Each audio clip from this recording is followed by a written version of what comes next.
about this, Jacques Sorrette was telling me about this new policy called Place Safe. Place Safe. Which is being implemented by Father Couture throughout Canada. It was started by Father Wegner, and now it's supposed to be implemented by Father Couture, with basically a monitoring system where you sign up freely for it, and the idea is to minimize lawsuits.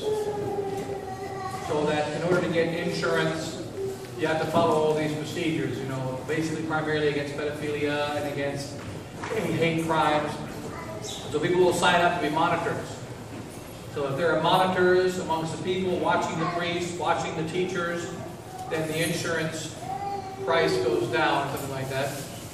And they'll monitor primarily for things, to watch for things like pedophilia or homosexuality or anything of that nature, inappropriate behaviors, but that the priest signs up for it and the faithful sign up for it, and that this is begun by Father Wegner, but now being implemented by Father Couture. So, what does anybody know about that? Did you? Being followed throughout Canada. Nothing from America. Huh? Nothing from America either. We're doing it there as well? Oh no, I've heard nothing from. Oh, okay. Yeah. Because I think it's, as far as I understand, it's primarily here. Okay.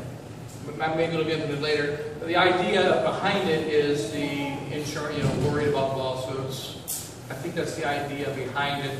So you can say, you see, we have monitors, so if the priest says anything inappropriate from the pulpit, and I think it's one of those generic inappropriate, what's inappropriate? Doesn't say, right? It's like communism. It's like communism. These vague, inappropriate comments, inappropriate behavior, anything that doesn't seem proper should be, like they tell you in the airports all the time. You see any unusual packages, but never tells you what an unusual package looks like. You know, doesn't give you any signs about unusual. You know, you're just supposed to look for unusual and then report it, because everybody has their own idea of what that might be. I guess it's something vague like that, but you know, I don't know. It just seems like the illusion of the supernatural, the march towards the liberalism just continues to grow and grow and grow. It's a non-stopping thing. But Father Chazelle, myself, and Father Hugo and Father Kramer, and Father Suelo, 5 priests, we met in the Philippines a couple days ago. And we went to Our Lady of Victories to the Manila, which was the place where Father Chazelle and I were picked out of the society. That was the last place where both of us were when we got the boot in 2012.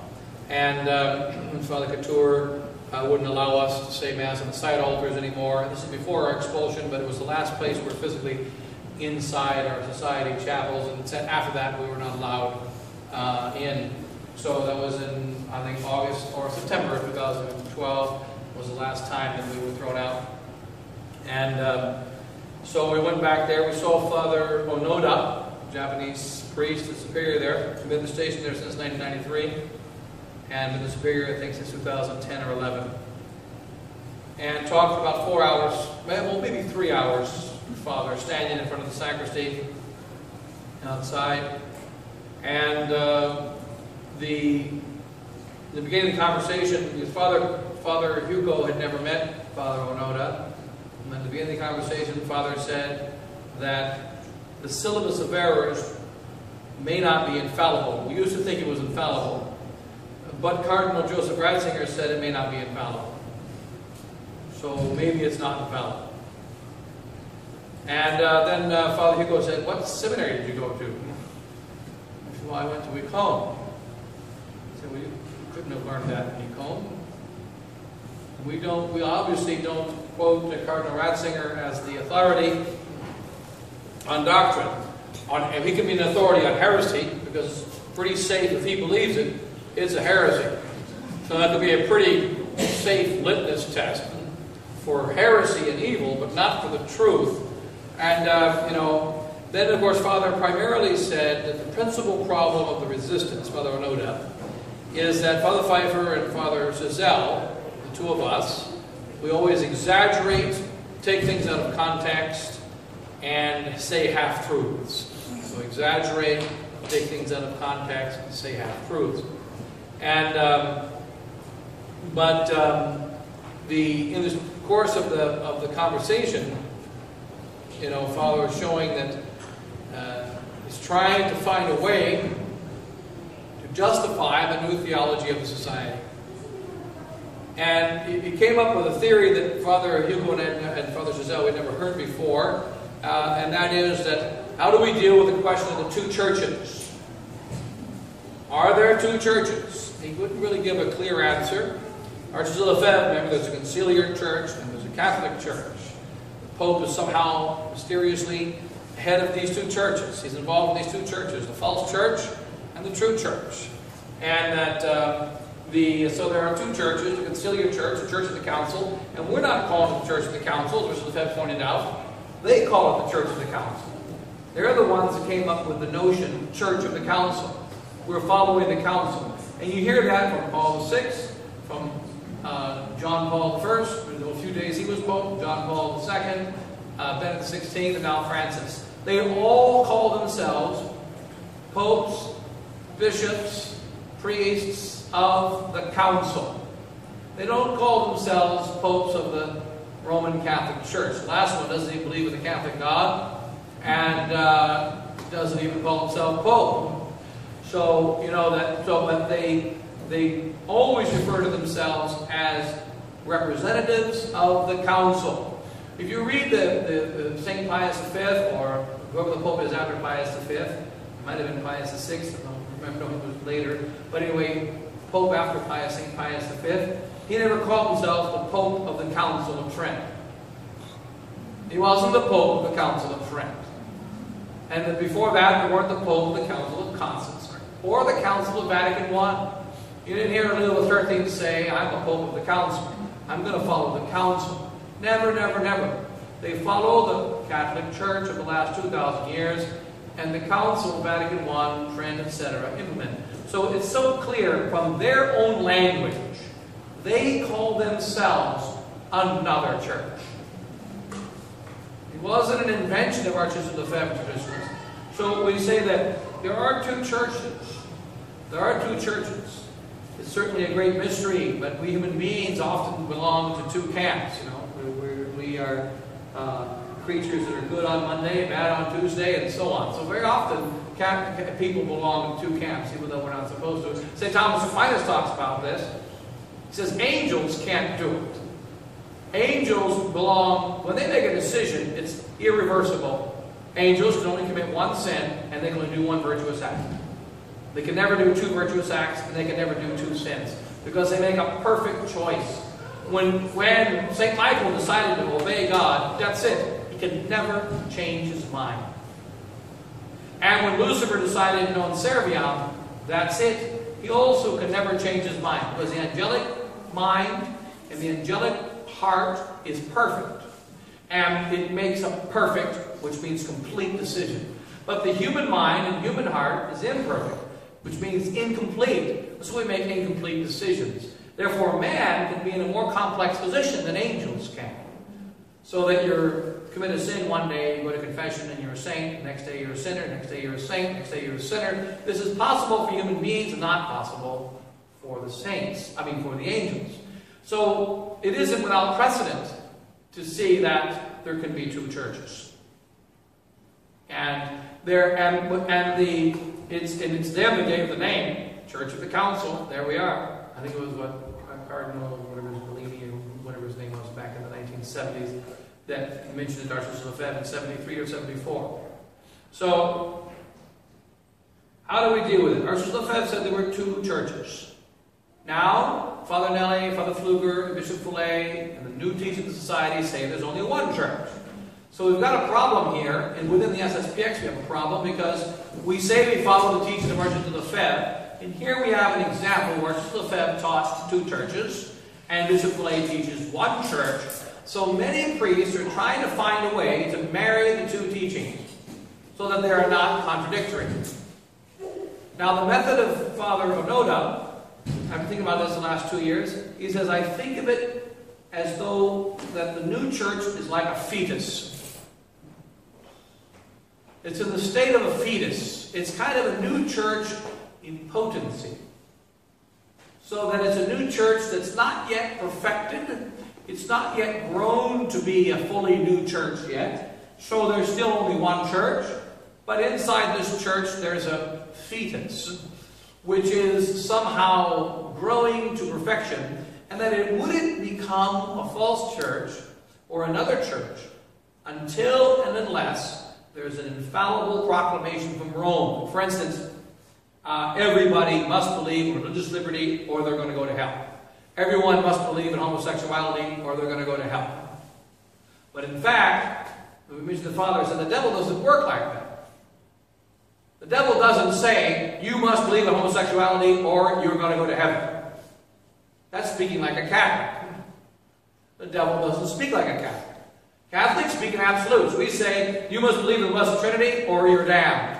If the devil spoke like a Catholic, he would say, you must deny the Blessed Trinity or you're going to go to heaven. You must believe in homosexuality or you're going to go to heaven. But the devil will never speak like a Catholic. He must speak in a demonic way, which means with confusion and with multiple options. He can't speak like a Catholic. He's not going to say everyone must believe in heresy. He will not say it as a Catholic says it. He's going to say it in a different way. He's not going to do that. And so he's trying to find another way of explaining how there's two churches, but there's only one church, and the fetus and the not really a full two church. There's a great disturbance. They're really unhappy. It was a happy place when we were there. It's not a happy. It doesn't seem to be a happy place anymore. But it's very clear that they're trying to find a way to make the teaching of the church and the teaching of the Society of St. Pius X in the last 40 years somehow fit into the new teaching. And then they say, oh, it was thrown out. They always say the same thing. Although notice it's the same thing. The Declaration of April 15th, it was thrown out. Declaration of April 15th, it was not, was it denied? No, it wasn't denied. I said, okay, if the Declaration of April 15th is thrown out, and if it's in the wastebasket, then to say that it's garbage should be fine. What's wrong with saying that which is in the wastebasket is garbage? Now, if it's really in the wastebasket, when we say it's garbage, they should be happy, since they threw in the garbage. However, since it's not thrown in the garbage, it isn't in the wastebasket. They're very upset when we say it's garbage. No, everything in that declaration is true. So, Father Hugo asked Father Noda, what about legitimately promulgated? And we've asked that so many times. He said, well, legitimately promulgated can be understood in the right way. You're taking it out of subject, you're subjectively twisting it and taking it out of context. That's what they say of us. So if you understand legitimately promulgated to mean that the Pope has the power to legitimately promulgate things, then it's okay. Pope has the power to legitimately promulgate. But the statement is Mass legitimately promulgated. Nothing about papal power. Papal power is another section of the theology called De Ecclesia, and De Romano Pontifice, the power of the Pope. This is not about the power of the Pope, this is about the exercise of that power. And when the Pope says this Mass is promulgated, the subject is Mass, and it's about whether the Mass is promulgated. It's not about Pope or Council or anything else. It's about Mass. New Mass legitimately promulgated. The Mass was not legitimately promulgated, period, in any way, shape, or form. The Father wasn't able to really answer that. He said just take it only as the papal power legitimately promulgated. But there is the problem is that the new theology is getting deeper and deeper into society. It is. We just have to keep standing for the truth and keep blasting the errors and wait for the time of the victory of Our Lady, but it's very dangerous, extremely dangerous for the soul to stay inside of the mainstream. It's a sucking away of the soul, sucking away of the faith. It's like a vacuum cleaner, a shop vac, pulling out the faith, cleaning it out. Is extremely, extremely dangerous for the soul, because you can't defend yourself against everything. Like you saw the letter on November the 15th, November 21st, 2014 letter of Bishop Fuller to the Friends and Benefactors. First paragraph. He says that the wisdom of Cardinal Joseph Ratzinger, he had a pessimistic view of the church 17 years ago, back in 1997. You remember in 97, everything was wonderful. The church was Catholic. It was love and joy all around. Everybody was going to Mass. They were doing sacrifices. All the women were modest. Babies were coming out everywhere. It was just a holy time in the church. That's what's implied. I don't remember being like that in 97, but that's what's implied. In 97, he had a pessimistic view of the future, in which there would be, says Cardinal Joseph Ratzinger in his wisdom, he said that there would be small little pockets, little mustard seeds that would live the faith in a lively way. And of course, what Joseph Ratzinger means is small Christian communities living faith.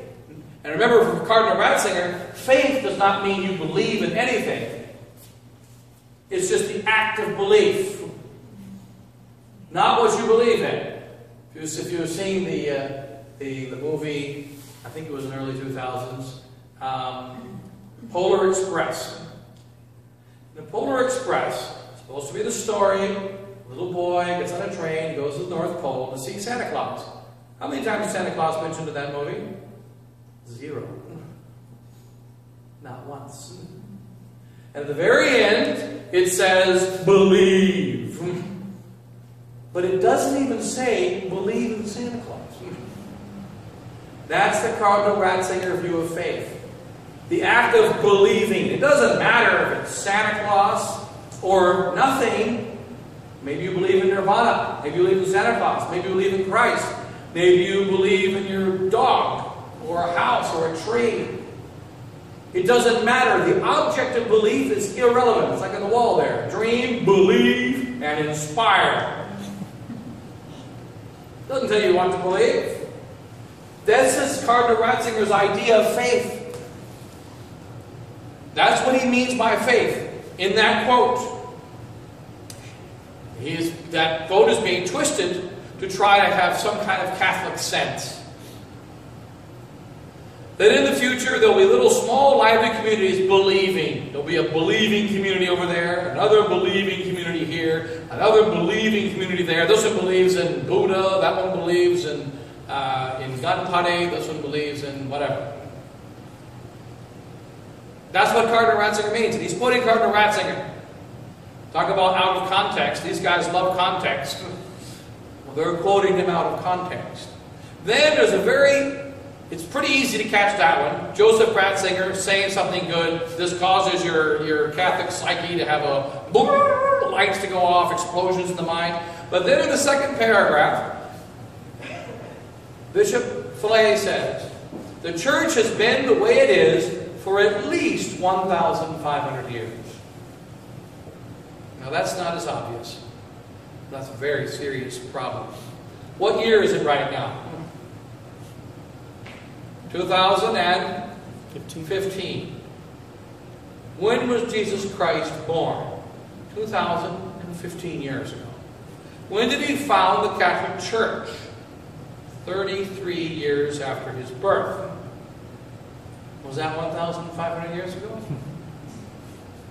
See the mathematical problem? The church has been in its Catholic state for at least 1,500 years.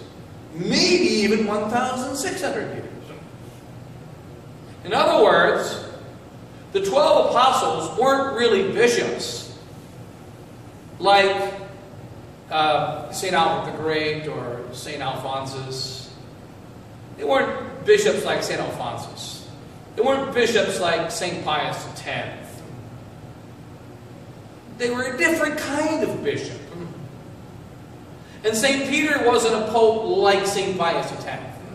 He was a different kind of pope. The kind of pope in the image of Pius X and St. Pius V. This pope comes into being sometime in possibly the 5th, maybe as late as the 6th or 7th centuries. But great scholars recognize it probably goes back as early as the 4th century, maybe even as early as St. Sylvester. What is that called? Modernism. The heresy of modernism. The church has not been the way it is for at least 1,500 years. It has been the way it is for 2,000 years. You see, those kind of statements, they go into your soul. If you don't catch it, you can't catch every single evil. You hear Ratzinger, that makes you scared. When you hear 1,500 years, it doesn't. They've lost the faith. They've lost the faith. And they continue. And also, November 21st, 2014. November 21st is a very important day for us. 2014. 40 years before that was November 21st, 1974. That's an extremely important day for the Society of St. Pius X. Because that's the day that Archbishop Marcel Lefebvre wrote his declaration. Bishop Fillet writes a letter to friends and benefactors, 4 pages long, on November 21st, 2014, and doesn't mention the declaration once. Doesn't mention the contents of the declaration once. He abandons it. It's a bit like a modern Christmas. You talk about Frosty the Snowman. You talk about the Grinch. I always liked the Grinch. One of my heroes. You talk about Frosty the Snowman. You talk about the Grinch. You talk about Rudolph the Red-Nosed Reindeer. In the name of the Father, and the Son, and the Holy Ghost. Amen. And you forget talking about our Lord Jesus Christ. That's a problem. And in a similar way, for a priest of the SSPX, on November 21st, 2014, on the 40th anniversary of a most significant document in the history of the SSPX, a turning point in the history of Catholic tradition, doesn't mention it. This is very grave. It is a proof that the content of that November 21st, 2014, 1974 declaration is no longer alive in the SSPX. It's proof number 5,783, whatever number you want to put on it. So we've got to just stand firm with the teaching of Archbishop Lefebvre and continue. I think it's sufficient enough to go to the drive off here. So Mass at 6:30 or 6? I can't remember. Yeah, 6:30. 6:30. That's what I need to go. It is a little bit less than 2 hours, right? St. Catherine's? St. Catherine's. Yeah. Yeah. More than It's an hour. actually less because we're already going around that direction. Okay, well that's sufficient there. Any questions or whatever? Could you do research on that place? It's got to be a place safe, I think it's called. We'll look into it. They've got, when Jacques Surette told me about it, he didn't mention the insurance aspect. He told me about it yesterday, he talked about the insurance. But the reason to do it is because of insurance. And it's kind of maybe a little bit complex. Father Wagner set it up, and Father Couture is implementing it. So you have monitors, people sign up. The more people sign up, maybe the rates of insurance go down, and know exactly what it is. It's like 1984 Orwell. That's exactly what it is. So now the priests and the teachers all know they're being watched at all times, right? And anybody can complain for any reason or no reason. They will. That's communism. Yeah. Russia spread its errors throughout the SSPX. Yes. It's the next stage of the Fatima prophecy. Throughout the world, it's already in the United States and Canada. It's been there for a long time. And now it's entering into the SSPX. And Kerala, communist state. So it's still communist, isn't it, Kerala? They vote Kerala. I think they vote communist every year. They have all their hammer and sickle down there in southern India. Yeah. So, but in any case, we better close. We'll just say a quick prayer.